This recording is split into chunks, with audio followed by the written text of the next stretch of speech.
ભારતીય સનાતન વૈદિક પરંપરાનો અલૌકિક દિવસ એટલે ગુરુ પૂર્ણિમાનો દિવસ. આમ તો આપણા શાસ્ત્રોએ ગુરુના મહિમા માટે ખૂબ સુંદર વાતો સમજાવી છે. આ દેશની સંસ્કૃતિ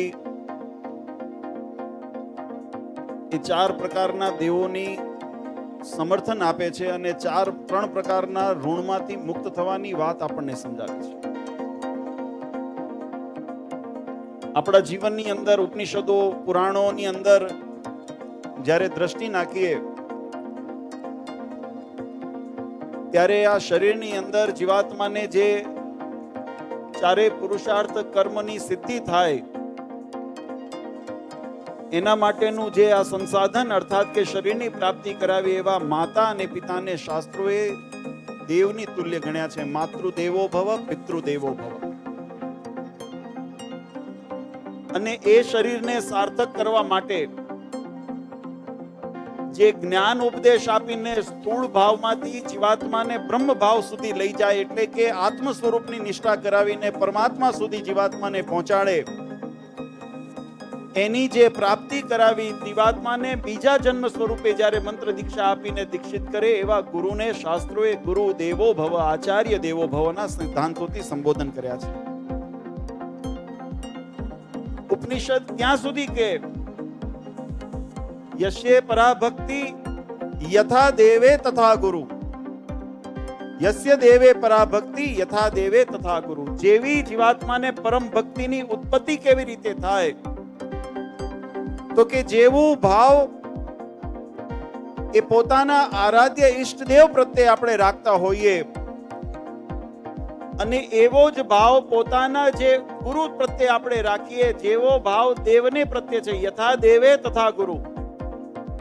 પણ એની પાછળની વ્યાખ્યા બતાવી. કેમ તો કે ગુરુના વચન દ્વારા, ગુરુના ઉપદેશ દ્વારા, ગુરુના બતાવેલા માર્ગ દ્વારા જીવાત્માને પરમ તત્વની પ્રાપ્તિ થાય છે. એટલા માટે એનો ભાવ એવો બતાવ્યો કે એની અંદર જેને પ્રતીતિ કરી એવો ભાવ વિશ્વાસ રાખીને જેને પ્રતીતિ કરી અને જેને એ શબ્દને એ આજ્ઞાને એ ઉપદેશને જેને અનુસર્યા એને પરમાત્માની પ્રાપ્તિ થાય. એમાં કોઈ અતિશયોક્તિ નથી અથવા શંકાને સ્થાન નથી. એટલે શાસ્ત્રોએ કીધું કે એને દેવ તરીકે માનવું.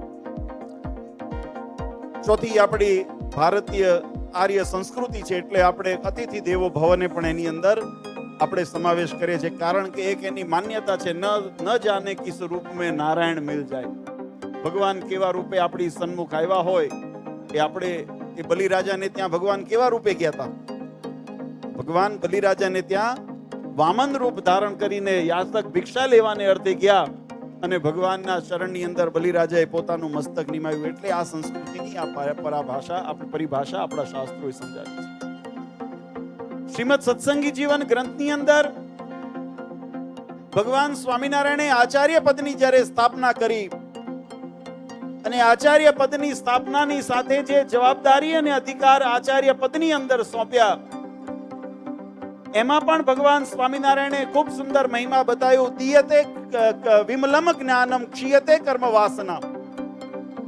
આ જીવાત્મા જે જન્મ જન્માંતરીથી કર્મ અને વાસનાના એટલે કે માયાના બંધનની અંદર જકડાયેલો છે એ માયા અને કર્મના બંધનની મુક્તિ કેમ થાય ત્યારે એવા દીયતે વિમલમ જ્ઞાનમ જે પોતાના સત્શાસ્ત્ર પ્રમાણિત એવા ઉપદેશો દ્વારા જીવાત્માને ભગવાન સાથેનું બ્રહ્મ સંબંધ કરાવીને જીવાત્માને ભગવાન સાથેના દ્રઢ નાતાને જે જોડે છે અને એના દ્વારા કર્મ અને વાસનાના બંધન માયાના બંધનને મુકાવી જીવાત્માને શાશ્વત સ્વરૂપની અનુભૂતિ કરાવી ભગવાનના ધામનો અધિકારી બનાવે એવા જે દીક્ષા ગુરુ જે પોતાના છે એને મહારાજ કે અમે તમારા ગુરુપણાને વિશે સ્થાપ્યા છે. આજે આપણે ખરેખર ભાગ્યશાળી છીએ કે કળિયુગની અંદર શુદ્ધ વૈદિક પરંપરા અને શુદ્ધ શાસ્ત્રોની પરંપરા અને એમાં પણ વિશેષ કરીને ભગવાન સ્વામિનારાયણે સ્થાપિત સંપ્રદાયની શુદ્ધ પરંપરાને એને અનુસરીને આપણને પોતાના આચાર્ય, પોતાના ગુરુને નમન કરવાનો, એને શરણે થવાનો આપણને અવસર મળ્યો છે. આપણા મહદ ભાગ્ય છે. આ કળયુગની અંદર મહારાષ્ટ્રીના શબ્દો છે, એમની હાજરીની અંદર કહું, મહારાષ્ટ્રી ઘણી વખત પ્રવચનની અંદર આ દ્રષ્ટાંત આપે છે, ગુરુ ગુરુ દે કરજે, ચાદર પછેડી દેજે, તારું કલ્યાણ થવું હોય તો થાય, નહીં તો મારી શિયાળાની ટાઢ જાય. એવા લોભીઓ ગુરુ તો આ જગતની અંદર ઘણા બધા મળશે. પણ ભગવાન સાથેની દ્રઢતા કરાવે. બે ત્રણ ટૂંકી વાત કરું વાલા ભક્તો. ભગવાન સ્વામિનારાયણે જ્યારે વચનામૃતની અંદર આ પદના મહિમાની વાત, વડતાલનું 18મું વચનામૃત મહારાજ લખ્યું ને એની અંદર મહારાજે લખ્યું, અમારા આશ્રિતોએ આ 5 વાના અવશ્ય જાણવા.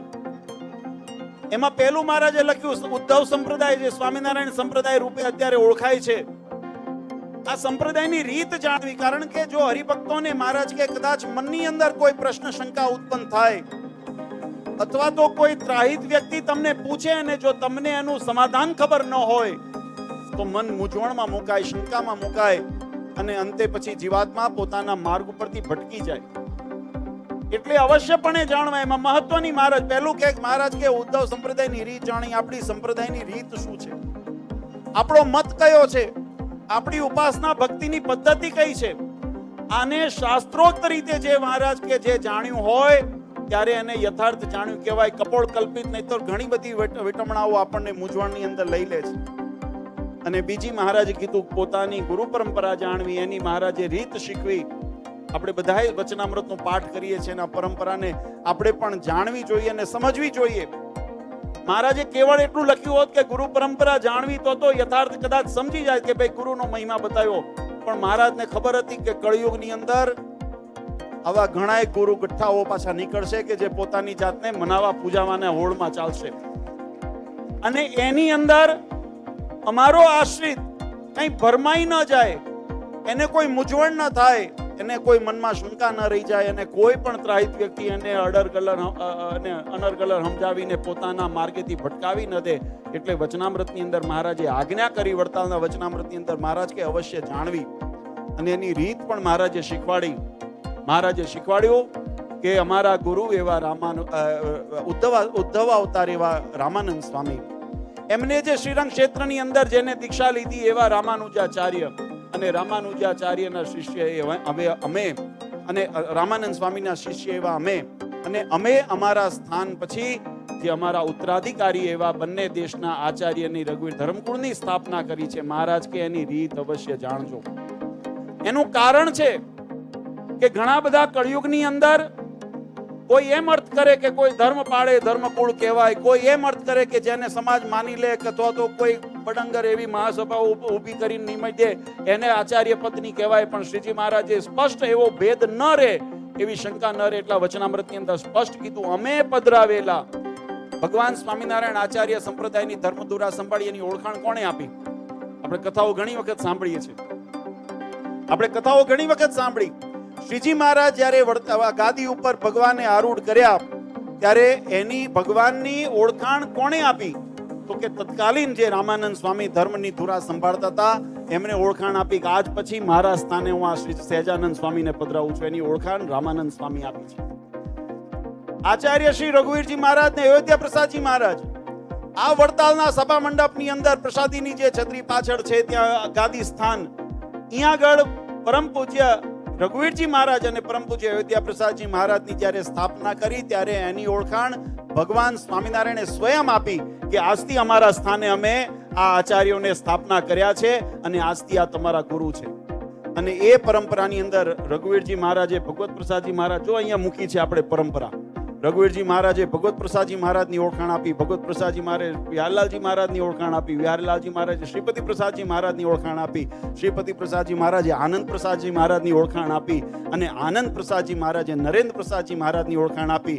અને 1984 ની અંદર આ જ વડતાલના સભા મંડપની અંદર પરમ પૂજ્ય આચાર્ય શ્રી નરેન્દ્ર પ્રસાદજી મહારાજે પરમ પૂજ્ય આચાર્ય શ્રી અજેન્દ્ર પ્રસાદજી મહારાજની ઓળખાણ આપી.